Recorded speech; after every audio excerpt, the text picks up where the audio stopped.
Hello everyone. Recently I did a bunch of applying to jobs and going through a bunch of hiring pipelines in Australia, and I thought I'd just give a little rundown of my experience with that, just to give a general vibe of the market. I know a lot of people say, it's cooked right now, it's doomed, and yeah, I just might share my experience and what it was like. So a little bit about me. Yeah, I'm an Australian software dev, been working for about 2 years at I'd say relatively well-known company in the software space in Australia. So mainly using Kotlin.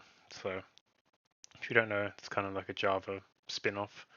It's pretty different, but it's backwards compatible and uses a lot of the core Java technologies like Spring Boot, and it can interop with Java, so it uses like Kafka. It uses the Java distributions, Java library, sorry, and things like that. So yeah, I guess I'm kind of in the Java lane. And then yeah, I'm an Australian citizen. That's about me. Before my first job, before that, I was working, did some like internship that was kind of like WordPressy. So yeah, so I don't have any like internships at Fang or anything like that. I'll start with the observations on the job listings. So looking at salaries, from my experience from mid-level, I think the average salary that I saw for at least the jobs I was applying for, on the lower end it could be 80K, but I wasn't applying to those sorts of jobs, but the lowest I saw was around 80 to 100K. And then on the higher end, for non-trading, the highest was like 190 that I saw. And then some companies obviously also offer stock. So yeah, companies like say Atlassian would offer like 140 base and then maybe like average 40K stocks per year, and then maybe they have a bonus. So I'd say on average the range I saw for most jobs was around 120 if I had to give a median number, but yeah, anywhere between 100 to 140 for mid-level I think is pretty standard, with obviously a few companies that give pretty like, exceptional salaries. Um, yeah, like trading obviously is higher than that, but spoiler alert, since I have like a Java background mainly, it's like not really feasible to really apply for a lot of the jobs. And I guess that brings me to my second point, technologies. So one thing that's kind of surprising is that, in university and like when you're watching programming tutorials and such, people always say like, oh, it doesn't really matter which language you learn because they're all interchangeable. But I mean, that's true, I think, theoretically, but from a like applying to job standpoints, when there's so many candidates and the recruiters have to differentiate, they're very picky when it comes to technology. I found like your resume really needs to have the same experiences and softwares used by those companies. So yeah, from my experience, it seems very difficult. So say me, I got my first job doing like Java adjacent things. Like it's very difficult for me to have any success in a role that where the primary tech stack isn't Java. I mean, there's a few companies where they don't care as much. Say TikTok, they're pretty like agnostic on what language you know going into it. I don't want to say pigeonholed, but you definitely are at a disadvantage if you try to apply for jobs with a different technology than the ones that are like your bread and butter, I guess you can say. And yeah, I don't really know the best way to go about fixing that. I guess doing side projects and stuff like that. Yeah, going onto the job listings, the most common technology that I saw, I'd say there's three main categories. Number one, I mean, by the way, I'm a backend developer, but obviously React is very common. It's pretty much the only thing I saw for full stack roles and front end roles is just pretty much exclusively React. And then for the back end, I would be 50, 40, 10, where 50% is C Sharp and .NET, 40% is Java, and then that last 10% is other stuff. So maybe Go or C++ or something. But yeah, C Sharp and Java definitely seems to be the vast majority of job listings I saw in Australia.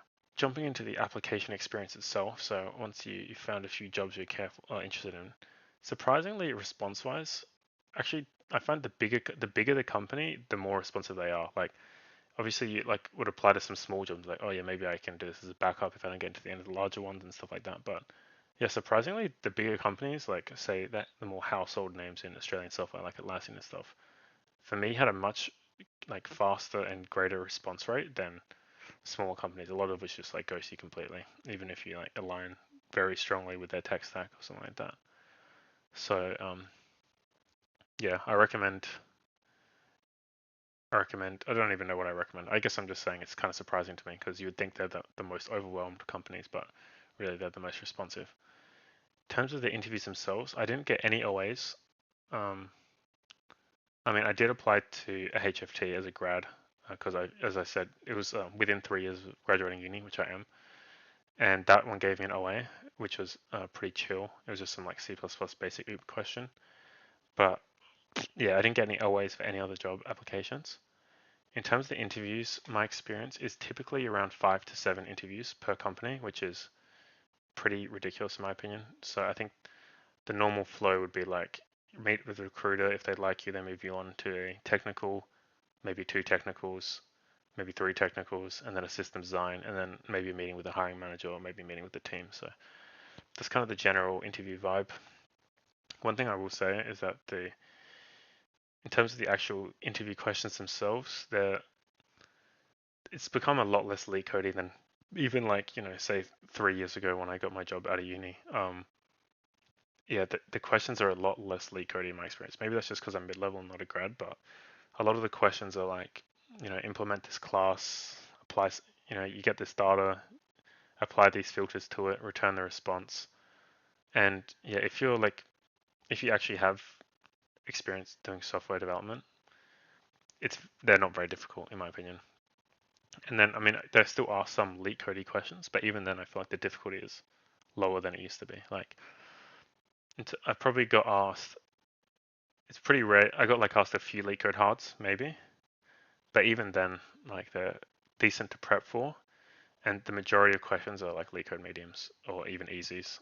So yeah, in terms of the questions themselves, they're not that difficult. Actually, I found I struggled a lot with the system design interviews. I got rejected from a lot of places because of system design interviews. Um, Yeah, and I think the biggest thing is almost no system design interview is like you see online. Like you see videos like Hello Interview where they're like, hey guys, this is how I design the system, blah, blah, blah. But pretty much my experience with system design was not like that at all. They would just like hyper focus on one thing the whole time. So a lot of them are very like database centric, something like that. So you got to be just be aware of that the interviews might not go the way that you expect. At least I found them difficult. Maybe that's a skill issue on my behalf. The behavioral questions are all pretty standard. I don't think anything will really trip you up there. And then, oh yeah, also a lot of companies like ask you a lot of questions about like multi-threading, surprisingly. And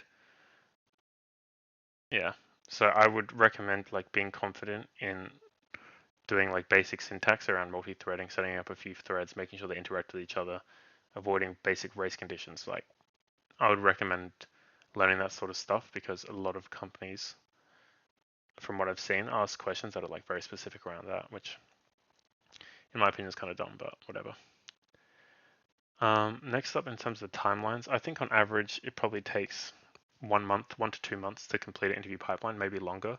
Because as I said, if there's 5 to 7 interviews, like, you know, you have to, it's like 2 days response from them. You have to schedule the interview the earliest times in like 3 days. That happens like 6 times or something. Yeah, so the interview pipelines can take a very long time, like, yeah, 2 months, even 3 months for some of them. So anyway, overall, is the market doomed? I wouldn't say it's doomed. It's definitely a lot worse than it was 3 years ago, but there's plenty of good jobs around if you're mid-level. I noticed there wasn't that many grad levels, but there's many open roles for senior and staff engineers. I think for mid-level grunts like myself, it's definitely difficult, but persistence, stay strong. There's a lot of cool jobs out there, and good luck to everyone. Thanks for listening.